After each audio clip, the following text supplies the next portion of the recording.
உன்னதரே உம்மறைவில் தங்கி வாழ்கிறேன். வல்லவரே நிழலில் புகுந்து கொள்கிறேன்.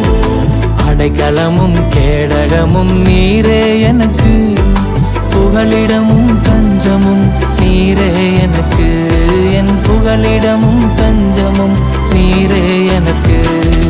மறைவிடமே என் உறைவிடமே, நான் நம்பியுள்ள என் கண்மலையே. மறைவிடமே என் உறைவிடமே, நான் நம்பியுள்ள என் கண்மலையே. கர்த்தருடைய நாம மகிமைப்படுவதாக. ஆண்டவரும் அருமை இரட்சகருமாகிய இயேசுவின் நாமத்தினாலே இந்த புதிய நாளுக்காக தேவனை ஸ்தோத்தரிக்கிறேன்.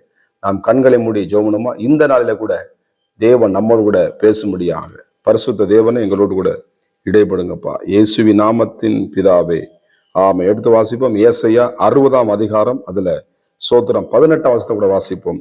இனி கொடுமை உன் தேசத்திலும் அழிவும் நாசமும் உன் எல்லைகளில் கேட்கப்பட மாட்டாது. உன் மதில்களை ரட்சிப்பென்றும் உன் வாசல்களை துதி என்றும் சொல்லுவாய். கர்த்தருக்கு மகிமை உண்டாவது. இனி கொடுமை, எத்தனையோ கொடுமையான காரியங்களை நான் பார்க்கிறேன். என் குடும்பத்தில் எத்தனையோ கொடுமையான காரியங்கள் நடக்குது. என் சரீரத்தை கொடுமையான வியாதிகள்னால பாதிக்கப்பட்டிருக்கிறேன். பிள்ளைகள் ரொம்ப பாதிக்கப்படுறாங்க. என் கணவன் பாதிக்கப்படுறாரு, என் மனைவி பாதிக்கப்படுறான் அப்படின்னு சொல்லி கொடுமையை சந்தித்து கொண்டிருக்கிறீங்களா? இந்த இடத்துல எழுதப்பட்டிருக்கிறது சோதரம். இனி கொடுமை உன் தேசத்தில் அழிவும் நாசம் எல்லைகளே கேட்கப்படாது. ஸ்தோத்திரம். ஆமா, கர்த்தருக்கு மகிமை உண்டாவதான். எனக்கு அருமையான நெருக்கப்படுறது இல்லை. அப்படிப்பட்ட காரியங்களை நீ சந்தித்து கொண்டிருக்கிறீங்களா? ஆமா, எதை எடுத்தாலும் நஷ்டப்படுது, எதை எடுத்தாலும் பொருள் நஷ்டமடையுது. நான் சம்பாதிக்க பணம்னா பொத்தவேல போற மாதிரி போறது. நான் என்ன பண்ணே தெரியல. வெற்றி என்னால பார்க்க முடியல, ஒரு ஆசுவாதம் என்னால பார்க்க முடியல, தோல்வியே நான் சந்திக்கிறேன் அப்படின்னு சொல்லி தோண்டு போயிருக்கிறீங்களா? கர்த்தர் உங்களுக்காக யுத்தம் பண்ணுகிற தேவன், உங்களுக்காக வழக்காடுகிற தேவன், உங்களை மீட்டெடுக்கிற தேவனாகிய கர்த்தர், உங்களை பாதுகாக்கிற தேவனாகிய கர்த்தர். கொடுமை உன் தேசத்திலே அழிவும் உன் எல்லைகளே கேட்கப்படாது. சோத்திர வாதை உன் கூடாரத்தை அணுகாதபடி இதுவரையிலே பாதுகாத்த கர்த்தர். ஆமை. மற்ற இடங்கள உன்னுடைய உயிருக்கு எதிரில்லாதபடிக்கு யோபுடைய வாழ்க்கையில எத்தனையோ காரியங்கள் நடந்தது. அவன் பரவாயில்ல. ஆனாலும் ஆலோசனாரு, யோபு என்ன பண்ணிக்க, நம்ம உடம்பினான எடுத்துக்க, அவனுடைய ஆடு மாடுகளை எல்லாம் பண்ணு, ஆனா என் தாசனுடைய உயிரை மட்டும் நம்ம கூடாது, நீ தொடக்கூடாது. எவ்வளவு நல்ல தேவன், எவ்வளவு நம்மளை பாதுகாக்கிற தேவன் பாருங்க. ஸ்தோத்திரம். மாடு ஆடு பரலத்துக்கு வரா போறது கிடையாது. மாடு ஆடு தேவனை மயப்படுத்த இல்லையோ, மனிதன் தான் தேவனை மயப்படுத்துவான். கர்த்தருக்கு ஸ்தோத்திரம். மனிதனுக்காகத்தான் இயேசு பூமிக்கு வந்தார். இந்த யோபு பாருங்க, அந்த சொன்னாரு, அவன் சரீரத்துல என்ன பண்ண, ஆனா உயிரை தொடக்கூடாது. அதுக்கப்புறம் பாத்தீங்கன்னா வாழ்க்கையில முன்னாடி பயங்கரமான இழப்புகள்.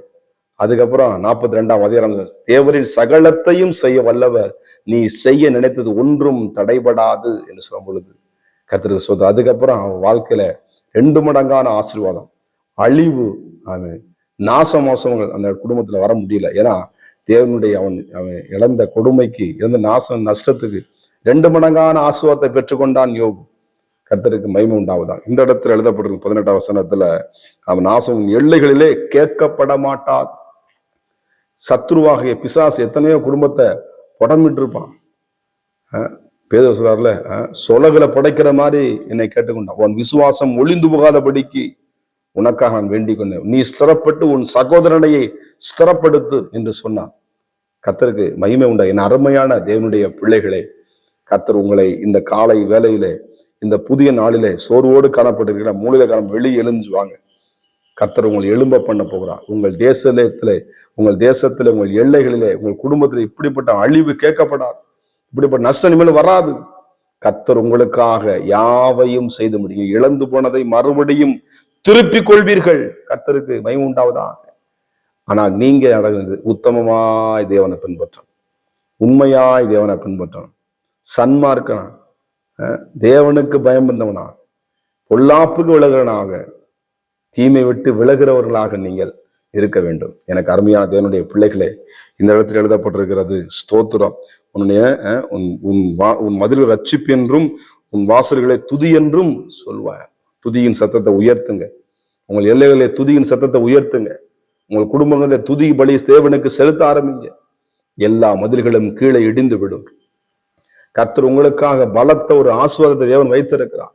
நிச்சயமாகவே நீங்கள் ஆஸ்வதிக்கப்படுவீங்க.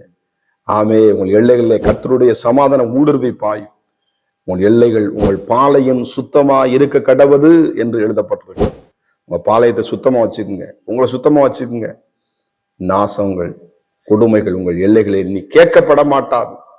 கர்த்தர் உங்க வாழ்க்கையை ஆஸ்வதிக்க போகிறார். உங்கள் முழு இருதயத்தோடும், உங்க முழு ஆவியோடும், முழு ஆத்மாவோடும் தேவ சமூகத்தில் உங்களை ஒப்பு கொடுங்க. குடும்பமாய் ஒப்பு கொடுங்க. கர்த்தர் உங்க வாழ்க்கையில பெரிய காரியங்களை செய்வார். கர்த்தரை நம்புகிறவனோ நிச்சயமா நீங்கள் செழிப்பீங்க. பிசாசன் செழிப்படுத்துமா எடுத்துட்டுப்பான். ஆனா தேவன் செழிக்க பண்ண வல்லமில்ல தேவனா இருக்கிறார். எத்தனை மாடை எடுத்தான், அதை விட டபுள் மடங்கு மாடை கொடுத்தாரு, டபுள் மடங்கு ஆடை கொடுத்தாரு, டபுள் மடங்கு பிள்ளைகளை கொடுத்தாரு. நீ உத்தமமா இருக்கும் பொழுது இந்த உலகம் என்னன்னு சொன்னா, ஆண்டவர் பார்வையில நீ உண்மையா வாழுங்க. அந்த கேமரா, பரிசுத்த ஆவியின் கேமரா உங்களை சுத்தி கொண்டிருக்கிறது. அவர் வாழ்க்கையை ஒப்பு கொடுங்க, நீங்க ஆஸ்வதிக்கப்படுவீங்க. ஜெபம் பண்ணுவோமா? பரிசுத்தம் கிருபை நிறைந்த நல்ல தகப்பன், எங்களோடு பேசி நல்வார்த்தைகளுக்காய் நன்றி. இந்த பிள்ளைகளை ஆஸ்வதிங்க, பலப்படுத்துங்க. இயேசுவின் நாமத்தின் பிதாவே, ஆமே. God bless you. கர்த்தர் உங்களை ஆசீர்வதிப்பாராக. நான் உம்மை நோக்கி கூப்பிடும் போது எனக்கு இறங்கி பதில் கொடுக்கிறீர். ஆபத்து நேரம் என்னோடு இருக்கிறீர். என்னை தப்புவிக்கிறீர், கனப்படுத்துகிறீர். ஆபத்து நேரம் என்னோடு இருக்கிறீர். என்னை தப்புவிக்கிறீர், கனப்படுத்துகிறீர். மறைவிடமே